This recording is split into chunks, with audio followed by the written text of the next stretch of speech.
Good morning, everybody, and welcome to the BBC. Except it isn't. It's not the BBC, it's us on A Better Way of Life. Myself, Graham Cove, and Marianne Mills. You're that way, actually. There. Oh, How are you? I'm good, thank you. Yeah, I've had my Pilates this morning. Oh, yes. Got my And you morning off with and you've just had a rant as well, which is always good. I feel a rant That's kind very of nice. gets it out of the system early in the morning. It's a very professional rant about Yes. training in the care sector. Yeah, I think so. I think it's good to have a rant, especially on platforms like LinkedIn. If you can find somebody to rant at, brilliant. Somebody mean, had agreed with something I said, so I then substantiated it with That's a something big else. word, isn't it, for this time I of just morning? thought of that. Substantiate. You know Wow. me and my words. You're the I same. You're the same. You love big words. I love big words. I forget them though in the middle of doing things like this, and then I just use other little words instead, like Yeah, but and. you've got to make sure that I learned mine from, so we talked the other day with Sophie about mine, and I think yours and her love of swearing. But the other side of me is that I think it was from when I did my psychology degree, and you know, having done one, you have to find millions of ways of saying something. So so when I worked in the prison, I was going to say when I was in prison then, but when I worked in the prison, the feedback I had was that some of the language I used was they didn't really understand it. So I learned then to say, something like substantiated, explained.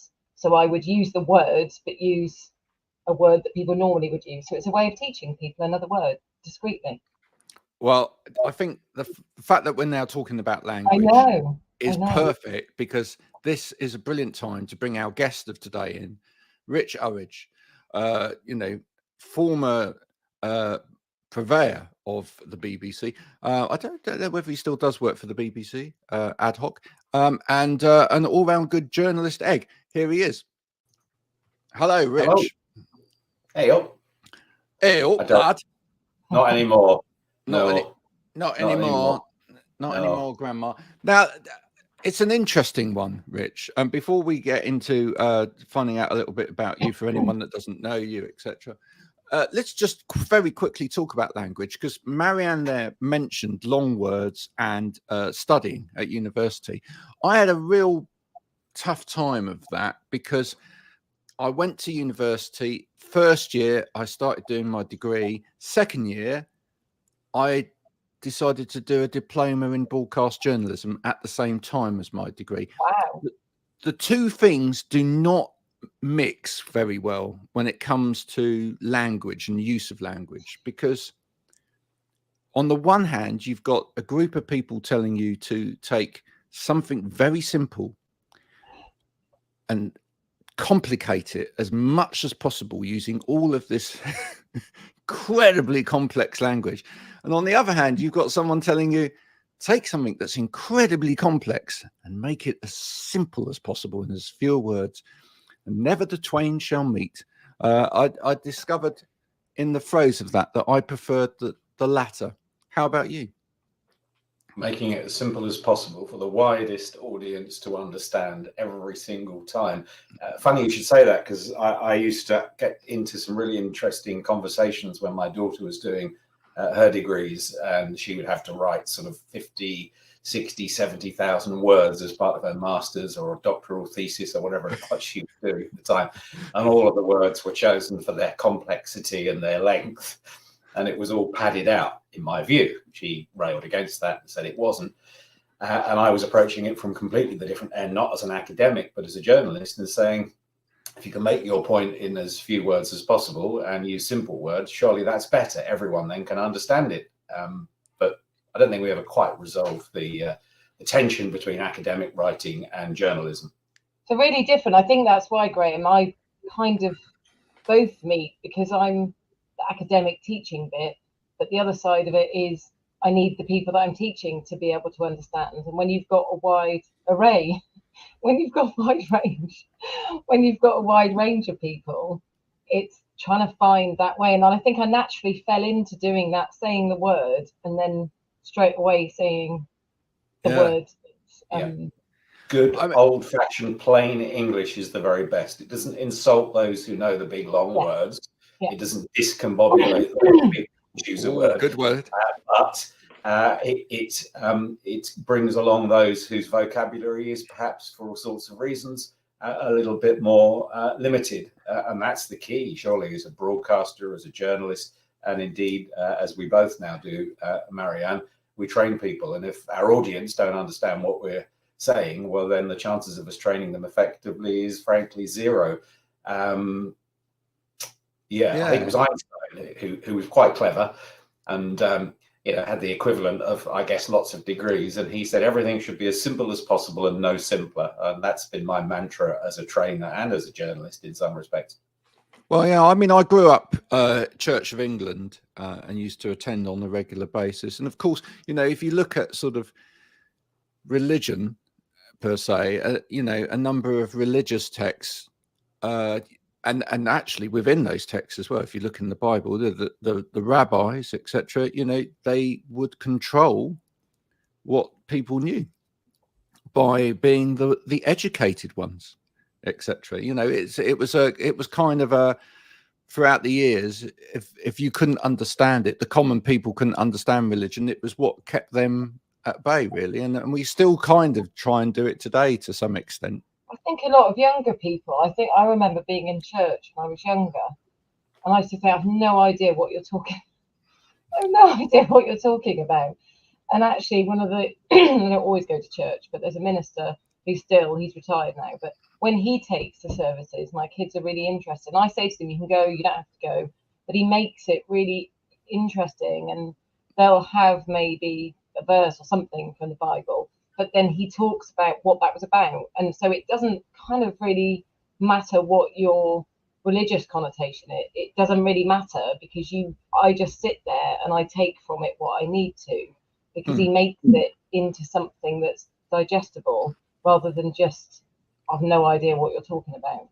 Yeah. Reminding me a lot of my Sorry, Marianne. Yeah, I spend a lot of my time now media training, helping people deal with the media. I spend a lot of time helping people with their public speaking, their presentations. And the point I make is that it's all about the audience. If a presentation, if a media interview doesn't work for the audience, whether it's one person or 1 million people, well, then by definition, it can't work for you transmitting that information. And it's absolutely the same for a vicar in a pulpit or an imam in a mosque. If you're using words that people don't understand, don't be surprised if they fall asleep, nod off, start fiddling with their smartphone, or get up and walk out. And far too many people make the mistake of trying to show off with the words they use and don't think enough about the audience who are receiving those words. And they come across problems as a consequence. There's nothing worse than people showing off with big, long words that only they know the meaning of. I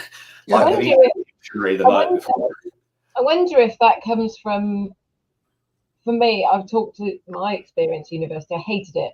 I literally hated most of doing my psychology. I hated it.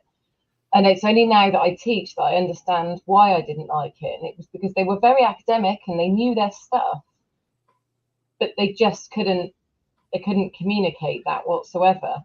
And that's why I feel quite strongly, and you do too, about people that are teachers or trainers, actually lecturers, that they should have to be able to, they have to have a teaching qualification, because particularly now people are paying for it. I didn't pay for my tuition, but I think people are paying for lecturers to teach them, and they don't necessarily. I know some of the universities say that you have to have a teaching qualification, but not all do.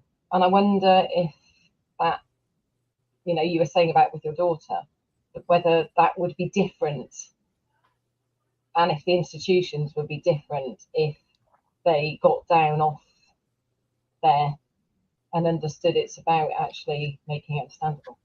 Yeah, I think most academic institutions, certainly the ones I work with these days, are quite enlightened, and they do appreciate that subject knowledge in itself at whatever depth isn't quite enough if you've got teaching and lecturing responsibilities. And yeah, it's really sensible to actually have teaching or a training or an instructional qualification, because that is a skill in itself that requires learning and experience in order to teach and to train properly. There are some, and they're few and far between, but I've met a few academics who believe that they should use all the big long words and the complicated science, and if the audience can't keep up, well, it's the silly audience's fault. And that is just patently wrong. But as I say, I haven't met many people like that over 20 or 30 years of training, and in 30 or 40 years plus of journalism. Most appreciate that to communicate effectively, even if it's complicated science, needs a lot of hard work, but it's worthwhile, because the wider the understanding of the science, the more likely they are to be allowed to continue that science, because so much research is paid for with one way or another public money. So they have a kind of duty, as pompous as it sounds, to keep us lay people informed and abreast of what they're doing.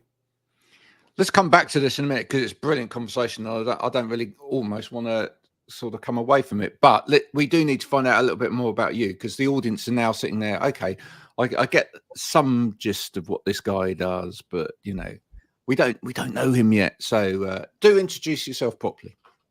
Right, I'm Richard Uridge, and I've been a journalist, a broadcaster for more than 40 years, which sounds suspiciously like a life sentence when you say it out loud.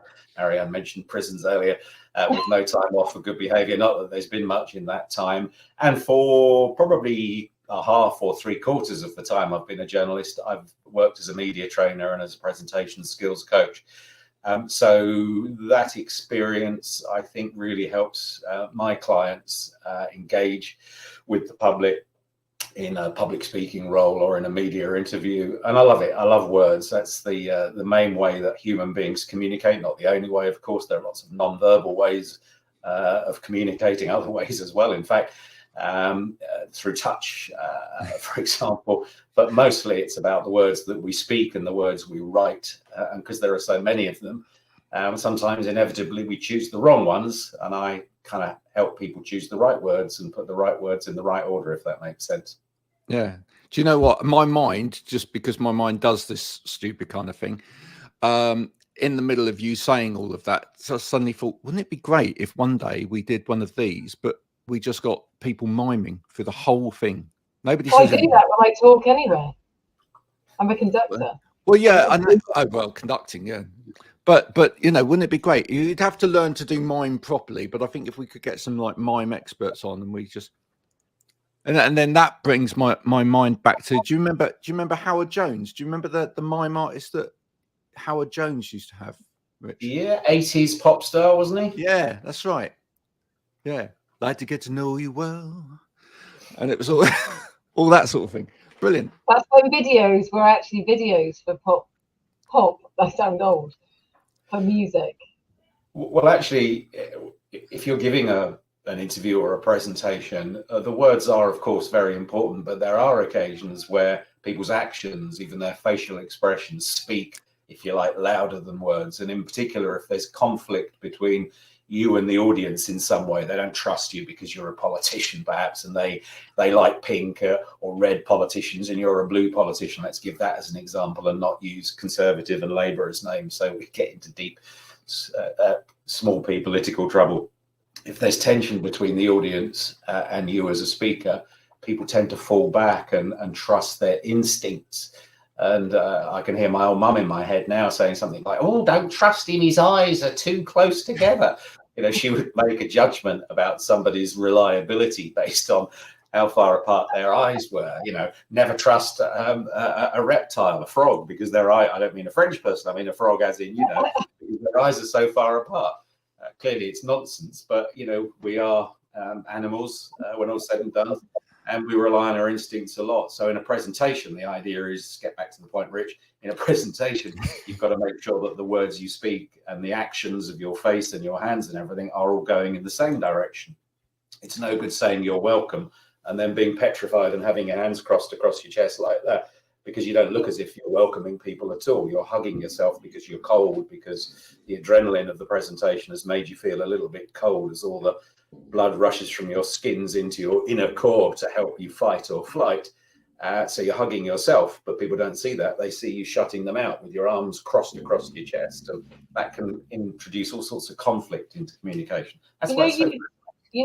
When you teach people that, do you find with some people that, I mean, I'm just thinking when I'm teaching, some people are naturally going to be good trainers, and some people I just think still seems very wooden. Do you find there's some people though that even still, because there's nothing worse than seeing that when someone's doing something that it seems very rubbish. It doesn't feel very natural, but it doesn't feel very natural. So you can have all of the tricks of the trade, but actually you can teach someone all the tricks of the trade, but if it feels like it's been taught because they don't have that natural way, you find there's some people who like them. Yeah, I think some people sort of have a personality, perhaps a personality type that lends itself to getting up on a stage and talking in front of a lot of people. But I believe as a trainer that everybody has the ability, the possibility to do a really, really good presentation, and some need a little bit more work than others. So those who are naturally gifted, one might say, perhaps there's something in that, sometimes get it wrong because they're far too relaxed in their presentation, and they go off at a tangent because it's interesting for them. Yeah. And then they kind of lose their thread as a consequence of being perhaps a little more relaxed in front of the camera or the microphone or an audience than others. So everybody has the possibility, the ability to be a really good presenter. Just some people need a little bit more training and need a little bit more experience than others. And no two people present in exactly the same way. Wouldn't it be really sad and miserable in life if everybody was the same the same way? Yeah. Well, it's interesting you say that, because when you were talking about language at the beginning, because I was thinking about a number of times I've marked assignments from students, and I thought that's not the language that you use, like at all. That's not the language. And then I was thinking about, because Graham, you and I have spoken quite a lot about this, about people using AI.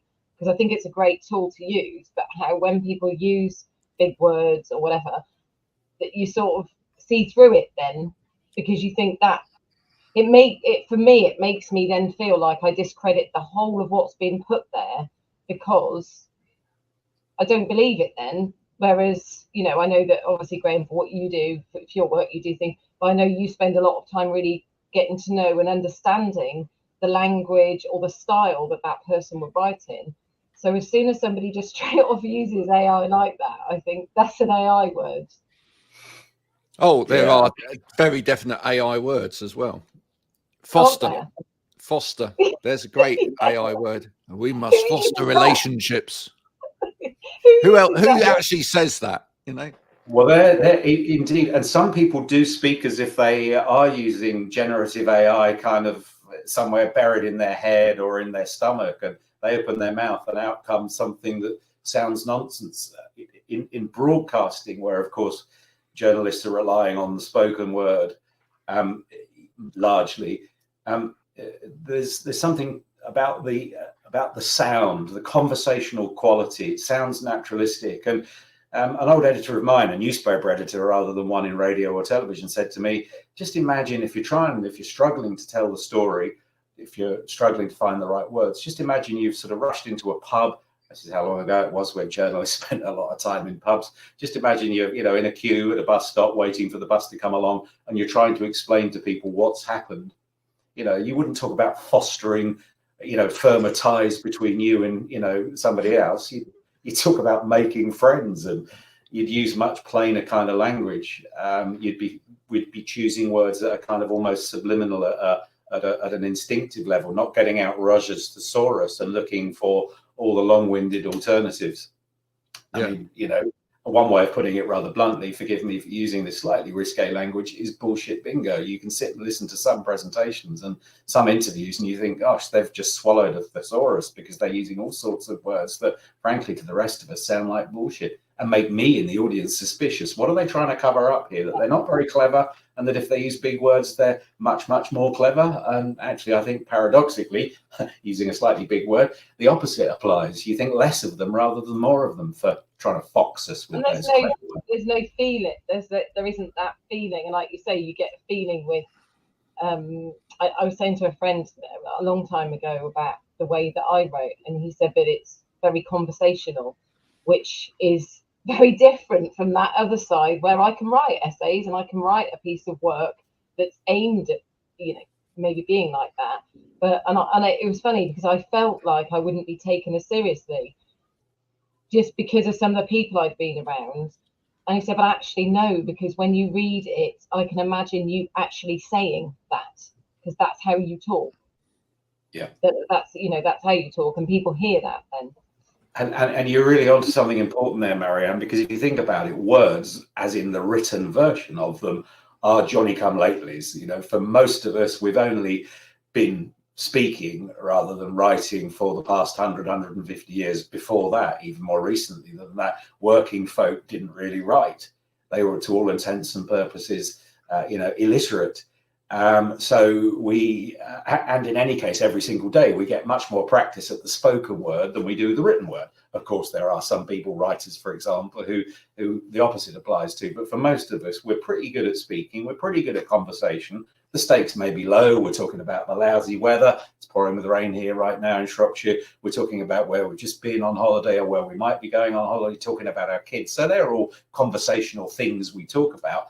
When we start talking about work, we should be talking in that same conversational tone, but guiding those conversations so that we get from them the things we want. If we're training, we help people learn. If we're giving a media interview, we communicate our key messages. We sell our product or our service by the interview. If we're giving a presentation, we'll have some key points we want to make, take homes that people might have. So it sounds conversational, it's natural to somebody's ear, but in every other respect, it's not a conversation, because we, the presenter, the journalist, is guiding that process, that conversation in such a direction that it literally pays off if we're presenting for business reasons. Now there we go. It's 1-0, by the way, to Richard at the moment. 1-0. For what reason? Why am I a goal up? Because he's mentioned one of my favourite words, which is paradox or paradoxical. Okay. There's always a risk, Graham, that when you start railing against people using big words, you end up using big words unintentionally yourself. So normally I kind of put them in little air commas, like discombobulate or paradoxical. Occasionally you have to explain them. I was working last week with a client who is quite high thinking. They're tackling climate change through carbon capture and storage, and we were sort of talking through this very issue of how to communicate complexity, complex science, complex engineering in their case. And in the end, almost by accident, we came up with a line that said, carbon dioxide up there in the air is problematic. So the best thing is to store it down there in the ground where it's less of a problem and can be kept safely for hundreds or thousands of years. And that simple hand movement, up there bad, down there good. And it's kind of a little bit more complicated than that, is a fantastic starting point for people to understand carbon capture and storage. Once they've understand the basic concept, bad, good, well, then you can take people up the stairs. That's exactly how it. Yeah. That's exactly because I remember being in my cognitive neuropsychology exam. There's a word, and I remember given the fact that much of it I didn't get. I now get why I didn't get it, because of how I learn and my neurodiversity. But that moment when you turn the page over and you're thinking, please be on my side. And I opened it and I thought, fair few swear words probably in my head. And then I remember just reining myself in and saying, this stuff, just take it right back to the very basic. You know what a neuron is, and that now that's how I teach. Strangely, I sort of fell into teaching later on in life, but I kind of get why I did, because actually a lot of the people I teach, I use analogies and that kind of thing. Yeah. Because that's what people get. If you can get that, even when I teach, I'll say, look, I'm going to explain what the theory is. Then I'm going to take it down to, give an analogy. Then I'm going to give an example. Then I'm going to ask you to give an example. So the feedback I get is that actually that works, rather than, as you said, just going straight on in like they used to in my degrees. And I used to sit there and think, I've no idea what you're talking about here, because I've checked out. Oh, look, there are some teachers who are convinced that it's the student's fault As I said earlier, they are few and far between, but there are still some who think it's the student's fault. And, they'll say things like, what are you, stupid or something? You don't get this complicated science. And of course, the stupid ones are the teachers who blame it on the students. And the students are the students. And it's the trainer or the teacher or the lecturer who has the responsibility, I would argue, to make it as straightforward enough for the audience. And it's particularly important with the spoken word, because unlike in a book where you can go back a couple of chapters and check something out, or you can put the book to one side and get your smartphone out and Google something you don't quite understand, with the spoken word, it's kind of going past people's ears at a rapid rate, 3 words or so, perhaps even a little quicker than that per second. And there's no chance, unless it's a sort of recorded session, to stop, pause, reflect, check, and then to come back to the live stream, because you've missed the 5 minutes stream. That actually takes me back to the work that I was doing previous to the work I'm doing now, because we were developing bookmarking solutions for students predominantly in the North American market, so that when they went to a lecture or something like that, what they could do is they could granulate what was important to them by creating bookmarks through various different means. And actually the more you can create that process without physically having to do too much, the better. So if there's just like a button that you can press so that it puts a different color bookmark in there, or so you can then sort through later and go, well, that was important, that was just filler, etc. It really helps. If you're recording an interview and you think that somebody's just said something that you want to be the soundbite, the clip in the edited version of that interview, you can look at in the old cameras, it was a little counter, and you just take a note that soundbite, that clip, that possible clip was 1 minute 37 seconds in. That was the in point, and the out point was 2 minutes 10 or something like that. These days, you just can press a button, and that just puts a digital marker on the recording, and then you can look at the timeline of that interview, and you can see where you bookmarked it for the possibility, at least, of a nice shiny which I've just done for this, which is the old tech notebook versions of them. That I find really interesting, because I taught blind students, that was like a baptism of fire. I'd never even at all. And gosh, you realise how many times you use physical things to compare things. And then I remember saying something like, oh, it was this big, and then you're like, oh, they can't see, or some can, but it was a size of 50p, and then, or whatever it is, but I just think now, has text come on, I was teaching at that college 10 years ago. Oh, no, I was pregnant. So 12 years ago, 13 years ago. And I think, gosh, just how much has changed, and just how much, I used to say to them, feel free to record the sessions. Whereas now they would just sort of do that anyway. And how difficult it was then going into an exam. And the exam, when I looked into it, they said they have to use their own notes, which poses a massive problem when you've got somebody who's got no medium of work and they've got a teaching assistant with them, to which the horror I faced was, they're not their notes now, they're taking in to the exam, open book exam.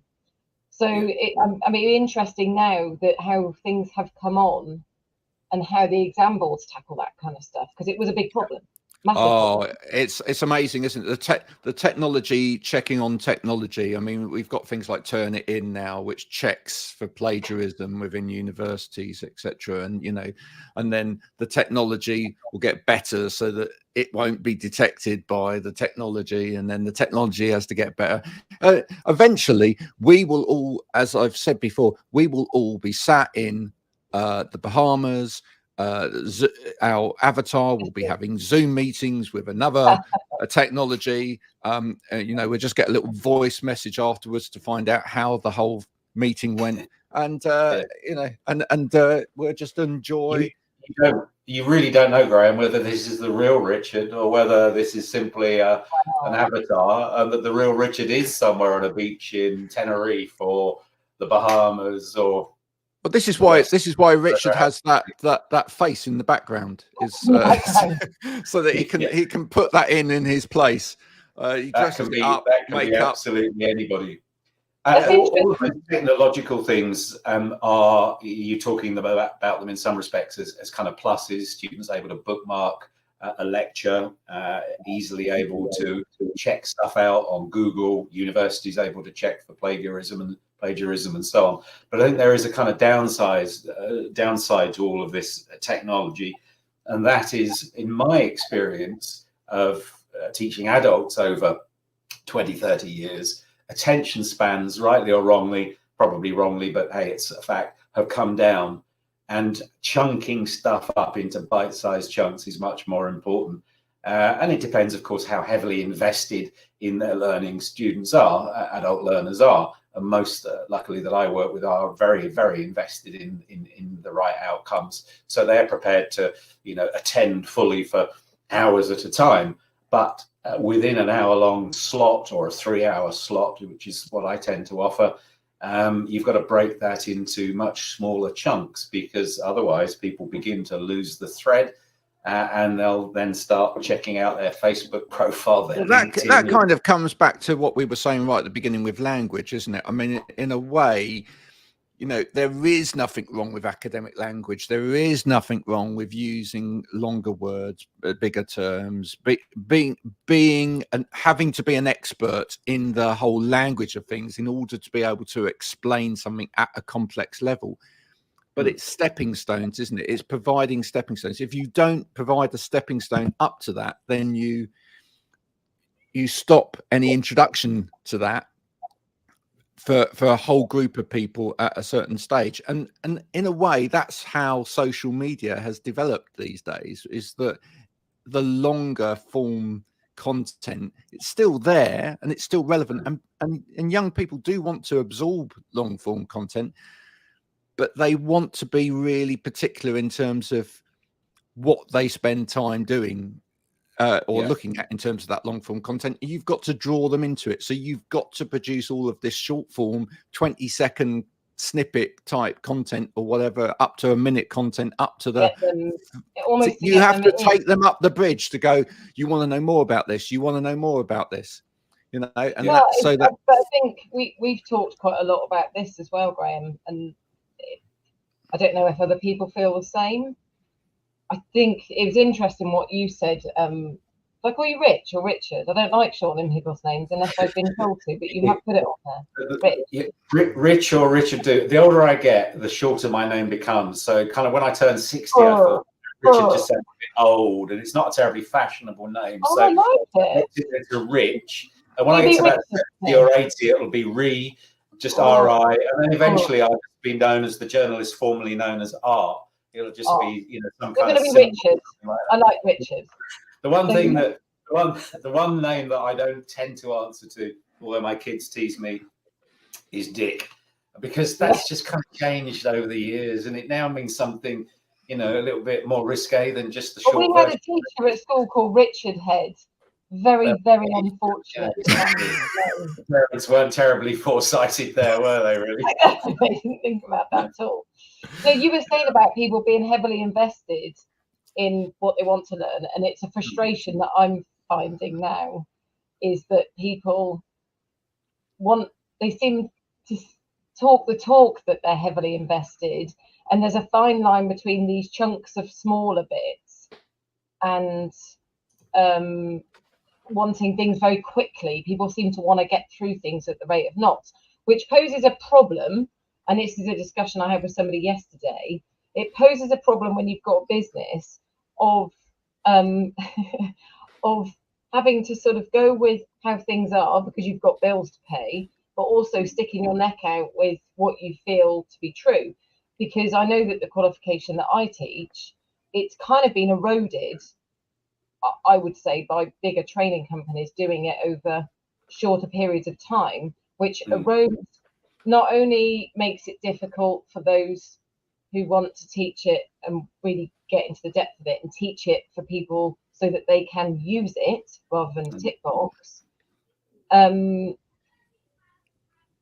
but also then thinking, well, if people won't pay for that because they this know is that they can always get a it back. problem in any industry, isn't it? That there will be somebody that tries to commercially create a race to the bottom.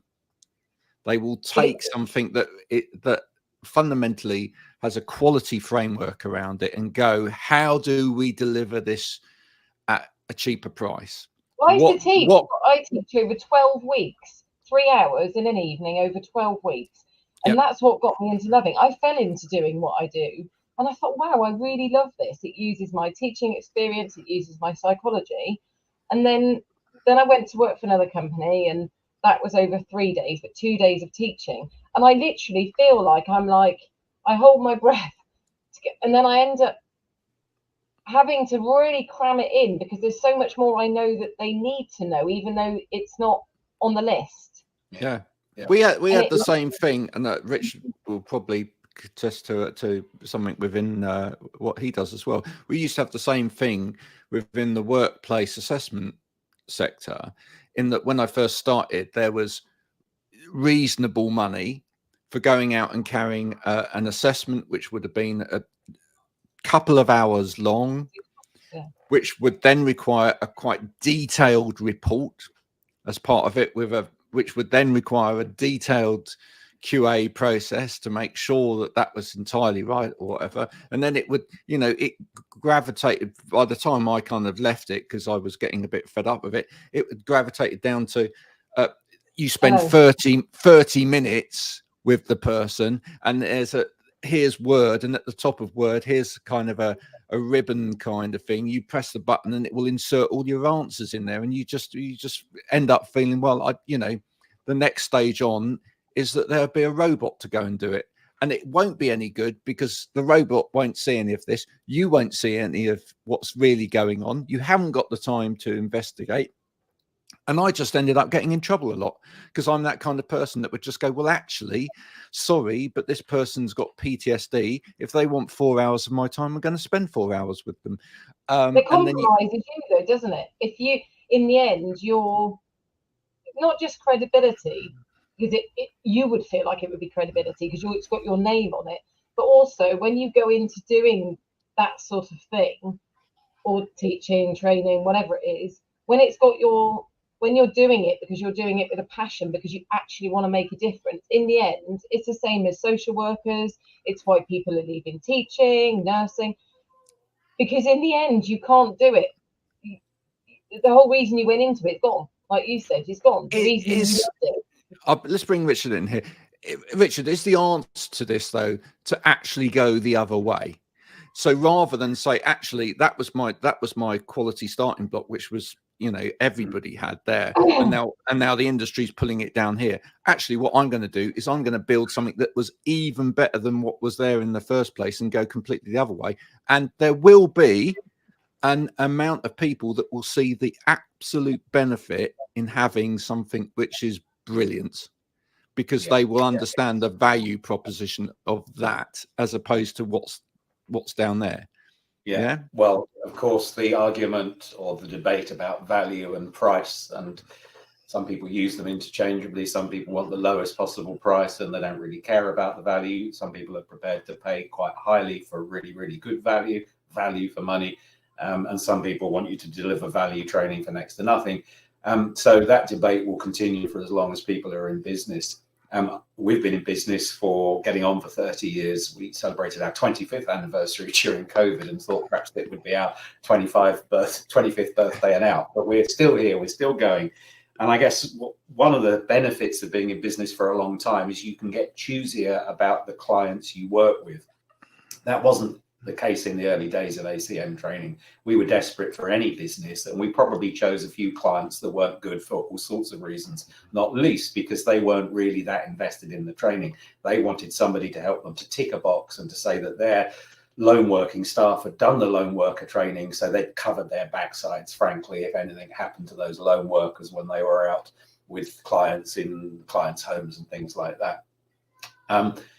But you don't really want clients who are just into ticking boxes, because those are the clients that want it for the lowest possible price. They want to put that tick on there for next to nothing if they possibly can. You want clients who are ethical and moral and who have integrity, and who share your passion for whatever it is you're doing as a trainer. And it's painful to turn a client down, of course, because it, you know, it has an impact on your bank balance. But there's another impact, and it's on your kind of mental balance sheet. Working with clients who really aren't that fussed about the quality of your training and your enthusiasm for the subject is mind-bogglingly awful, and it can grind you down. And at 63, I don't want to be ground down by poor clients, so I just don't work with them. No. I think some of that's to do with, and part of the reason I came out of I went into mainstream education for a little bit for kids. And then I came back out because it felt like I was teaching health and social care. The qualifications weren't fit for purpose, quite frankly, because I knew what they were going to go and do afterwards. Yeah. And so I think that's some of the issue that I have is almost that with the, I mean, that's why I've written, I've spoken to Graham about it. So I've written a qualification that's slightly up from the one that I do, that actually does what I know it needs to do. So in some respects, it's when you're teaching an accredited qualification, the qualification is actually to a degree the problem, because when people, so that I teach, people have to have that. So it's that balance between, okay, I'm going to teach that because I know there's always going to be a market for that. But also I can go the other way, which is kind of what I have done, which is developing something that is a lead on from that teaches people actually what they need. So yeah, it's frustrating then when you're trying to do the qualification correctly, but as I said, there's companies eroding it. And actually, there's not many now interested in doing it face to face, because so many have gone down the road of, well, we just do it as e-learning, that there's potentially a chance to capitalize on that, because most people will then say they do it online, they don't complete it.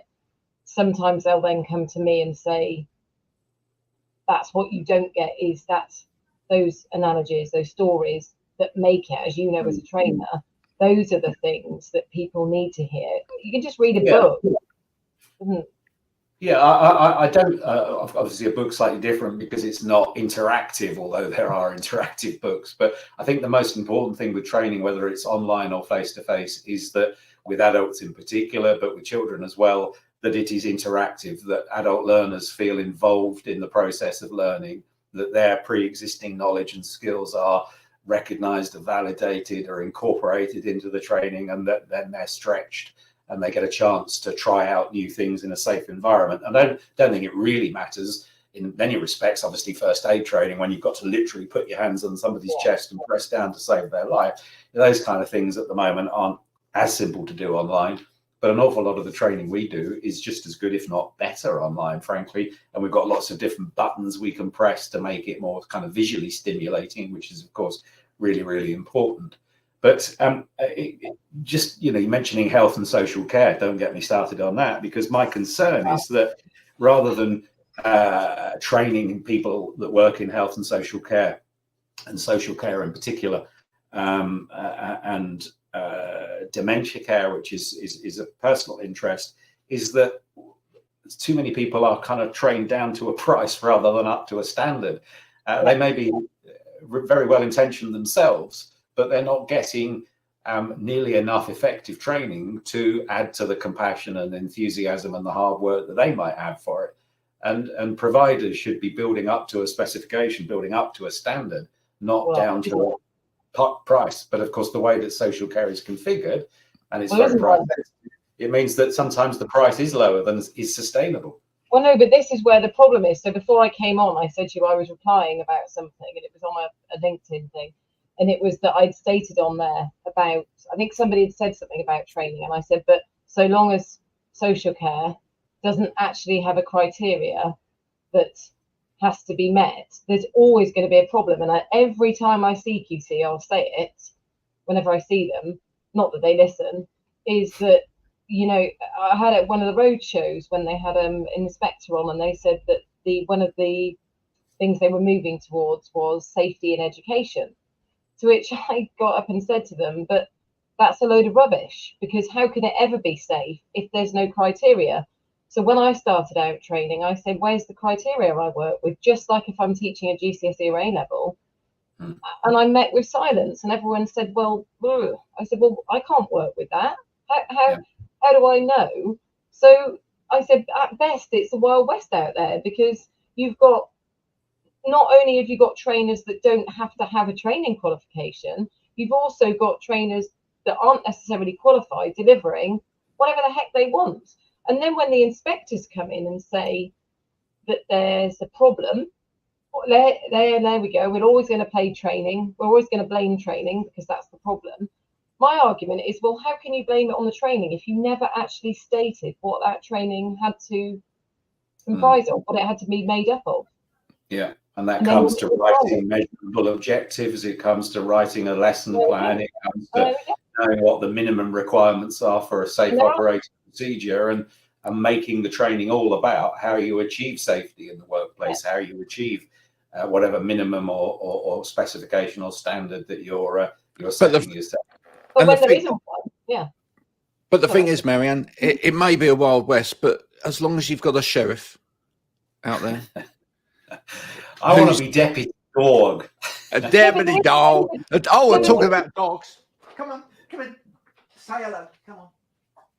And that's one of the beauties, Marianne, isn't it, of online training? Is that oh, look at him. Is he a little Dachshund? He's a mini one. He or she. He. This is Trooper, yeah. He's got the loudest bark ever. He's during COVID. Sorry, Marianne, you go ahead. I was going to say something about your dog. He's got some kind of syndrome, but he's got a very, very loud bark, that dog. I think the smaller the dog, the louder the bite, because small dogs think they're huge, and they think if they bark loudly, people will think they're a Staffy or a Rottweiler or a real hard sort of German Shepherd dog or something like that. But during COVID, and perhaps it's a bit of a shame that we've let this slip slightly during our online training, we'd have breakouts during a day-long session or a half-day session to keep people away from their screen and just kind of having a little bit of kickback time during an otherwise intensive online session. And we'd have Pet Peek. So Pet Peek was one, and the other one was to go and get something pink from your wardrobe or your chest of drawers and to put something pink on. And I know pink's one of your colors, Marianne. So yeah, it'd be nice to just send people off during training to do something completely random, unrelated to the learning completely, just so that they can, get out of training mode and into.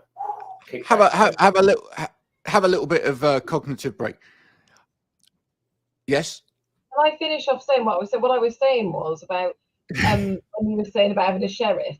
That's the whole problem. There isn't one. That there isn't anything out there that says, and then the actual problem you've got then is, and I'm going to say something controversial, that there is money in the social care sector. There is money. It's just that there's the assumption that you're going to start a business and make huge amounts of money from it, because you can if you don't do it correctly. I didn't start my business, and I certainly don't still now, making vast amounts of money straight off. And so that's where the problem comes, that training, because if you had, I don't know, let's just say you've got a restaurant or a shop, you can increase your profit by offering something else, offering another service. Whereas if you're talking about social care, to a certain degree, it is what it is. So there's going to be, if you filled all your beds, there's going to be a ceiling on what your income is going to be. So the only other way you can be making money is by cutting it. And the easiest place to cut it is the place where there isn't any standard there. So if you cut it to training and you make it so that it's online, doing moving and handling even, then it just erodes it so much. And, we've been fighting about sort of saying that really owners should have some responsibility, that actually just having a home and then, having that money, that so many have like a 3 or 5 year business plan. And that's really sad, because you've got people that I've seen homes shut overnight with people that are 100, 102, and then the home's just been shut. They've had to move, and then that owner will then open another home somewhere. Well, unfortunately, what you would then end up having to do is you then end up having to show people what the risk is of the poor training. But it's just the way they're not bothered. Those owners aren't bothered. That type. Well, they become bothered at the point where somebody doesn't move or handle somebody correctly because of the poor quality of the training, and then they have to be bothered because their training's been substandard, and now they're facing a lawsuit against them. But if it was regulated, which is costing them money. But if it was regulated, I mean, I work with the sewerage sector, and there's various problems doing their teacher training, and of course, when there's a death, people start panicking and they want things. And I know I was speaking to someone that said that they don't think that whatever this particular thing was, it won't be regulated, but there'll be more of a suggestion that they should have that. And so long as the word should have it comes in, people kind of take that as a bit of a threat. That's enough of it for them to sort of go, yeah, okay, we ought to. Well, let's take this opportunity towards the end of this conversation today to use this as a marketing thing for good training, Marianne, which is so everybody, if you want to avoid death, make sure you take on good training. People die on their feet giving presentations every single day of the business week, and they die on their feet giving best man speeches and best woman speeches as well. So, of course, giving a decent interview, giving a good presentation is a life and death matter. I can't, off the top of my head, think of a situation where if you gave a lousy speech, people would die. But except, as a trainer, you're training people through your presentational skills in part. And if you're giving a health and safety briefing and it's no good, well, then I suppose people could die. So it is a life and death issue, good training. Yeah, absolutely. Definitely. And that's all we do at ACM. Of course, I'm bound to say that. We don't do anything other than life-saving and brilliant training. Is that good enough? Does that sound a bit clunky? It sounds a bit clunky. No, that was fine. I'm going to just pause the recording for 2 seconds.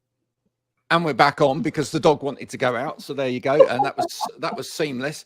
I want to thank Richard for coming in today. It's been fantastic. But just before we go, one last question, which is, and I want to bring the wonderful Cliff Richard into this. Yeah. Got myself a crying, talking. Anyway, the reason I'm going to bring Cliff in is because I interviewed Cliff one time, and Cliff said to me afterwards, we had a whole conversation about people being interviewed. And when Cliff first started, he had a lot of interview training. And I just want to ask both of you, actually, do you sometimes find if people come to do Train the Trainer, expecting that this is all about learning how to train other people?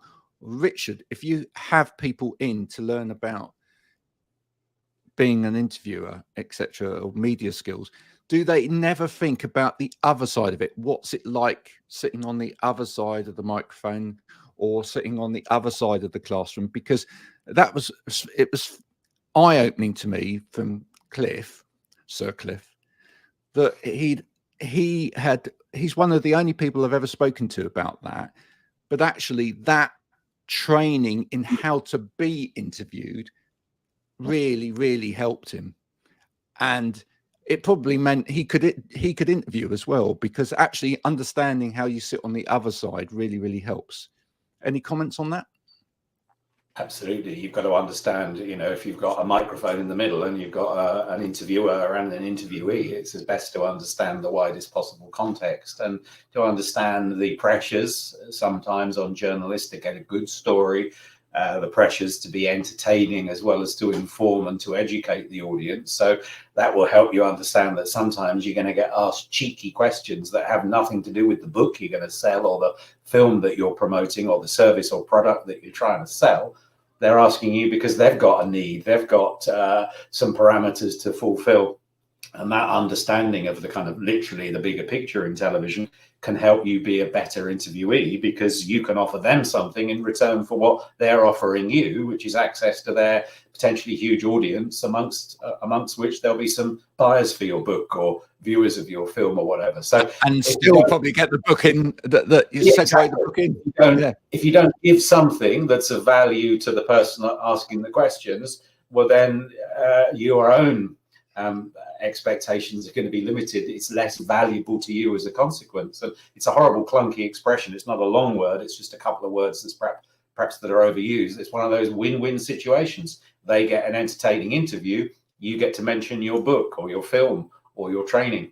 I think that's where I think that whole when people. So for me, that's why I do a lot of the psychology of it. So I take people because that's that odd thing. They're sat opposite me. I have to then try and when I'm teaching them, they go into talking about their job, and I go, no. You got you've got to be thinking about you doing the training job. So what I quite often do is take it straight back to them and how they feel as a person. How did they feel when they were a child learning? How did they feel at university? And that's when the penny drops for them because they're like, okay. Because I said that's what it's about. And me talking about my neurodiversity and opening up about that for people to then feel that themselves. And then just recently, someone said to me, I'll never ever look at that bloke at the back of the classroom that looked like he wasn't interested. It was teaching lorry drivers and think that he was just being he said, now I see it as something completely different. And I thought, wow, that was great. And that doesn't just include neurodiversity, of course. It includes people's bad experience of traditional of education. I mean, I was lucky. I went to good schools, but good as in not particularly what they taught me, but good as in, pastorally good. I enjoyed going to school, but for so many people to this day, that isn't the experience. And then they come along to adult learning and they bring, of course, some of that emotional baggage, that's poor experience of. That's the bit I love is saying to people, what was your favorite subject at school? What was your least favorite? And they'll say, I was a bit of a pain at school. And I said, actually, you weren't. It wasn't your responsibility to make the lesson, like you said earlier, interesting. Yeah. And, I get people that are in their, 50s, 60s that suddenly they'll go, it wasn't me. I wasn't the problem. Some people say, oh, school days, the best days of your life. I want to slap them. I think, really? You must have had a pretty sad life if the school days were the best days of your life. I kind of get that it's not full of responsibility and that you go home and, somebody cooks for you and irons for you and, washes your clothes and all that kind of stuff. So it's cushy in one respect, but best days of your life? What a sorry adulthood you must have had if your school days were the best days of your life. But I guess for some people, perhaps that's true. And on that point, we will leave it. Thank you so much, Richard, for joining us today. Marianne, thank you as always. Folks, that's probably got you thinking about all sorts of things, including how you're going to use the word paradox at some point today. Without discombobulating. Yes, very I got a radio in a bit. So what word have I got to think of a word that I've got to try and get into the interview? Juxtaposition. Onomatopoeic.